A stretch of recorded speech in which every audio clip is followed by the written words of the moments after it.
Hi guys! Panibagong vlog update tayo ngayon at kung nakikita nyo, nandito tayo ngayon sa Umabay Exterior, Mobo, Masbate. Dinalaw ko, binisita ko ang maliit na business ng aking kapatid na si Ann, na sobrang sipag na pangalawang pwesto niya na to guys, kasi yung isa sa Umabay Interior. Ito naman sa Umabay Exterior. Tapat lang talaga sa high school, kaya tingnan nyo ang kanilang paninda. Ayan, ito ang maganda guys, na pag ganito pagkain ng paninda, sobrang linis. Makikita mo talaga malinis. Malinis, may takip.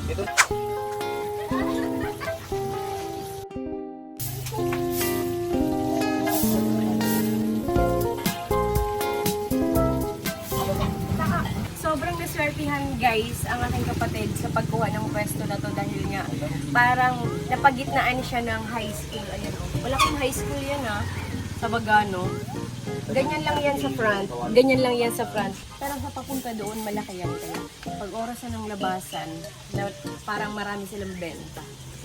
Yan ang ugali ni Mama. Huwag na kayo magtaka kahit saan dahil niya si Mama kukuha agad ng walis. Mahal kaya ina siya na pa-Xerox kan?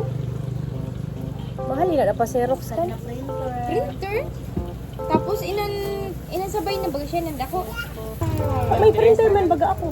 Sira nga nito. Lalo sa ito sira. Baka ka alang sa brand. Masit at iwan lang may budget.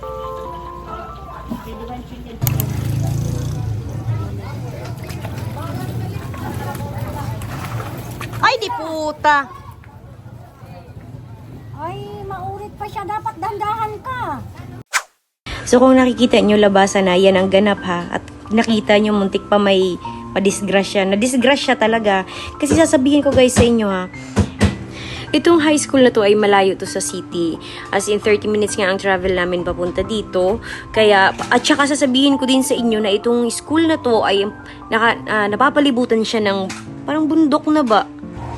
Kahit nga signal ha, TNT or ano man, di ko alam kung anong may signal dito. Pero nung pumunta ako, TNT wala talagang signal. Hindi na siguro abot dahil sa malayo.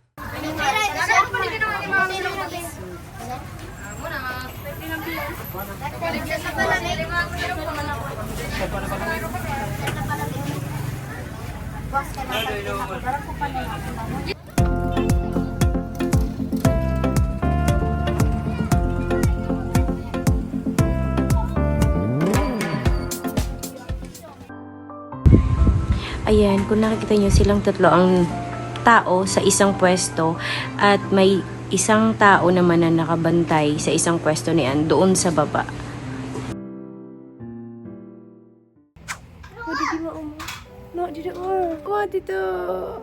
Ma, aray ko na, masakit. Aray ko. Biglang napauwi kami ni Mama. Dapat mahaba talaga ang vlog namin. Marami kaming gagawin sa araw na yan. Dapat magpapaabot kami ng hapon. Kaso nga lang sumakit ang aking katawan. Hindi pala, balikat pala. Nung nakaraang siguro mga ilang araw nang nakalipas, nakakaramdam na ako ng sakit niyan. Pero hindi ko lang iniinda. Pero kagabi, as in sobrang sakit talaga. Hindi ko na nakayanan. Ngayon, ayan. Yan ang inabot ko.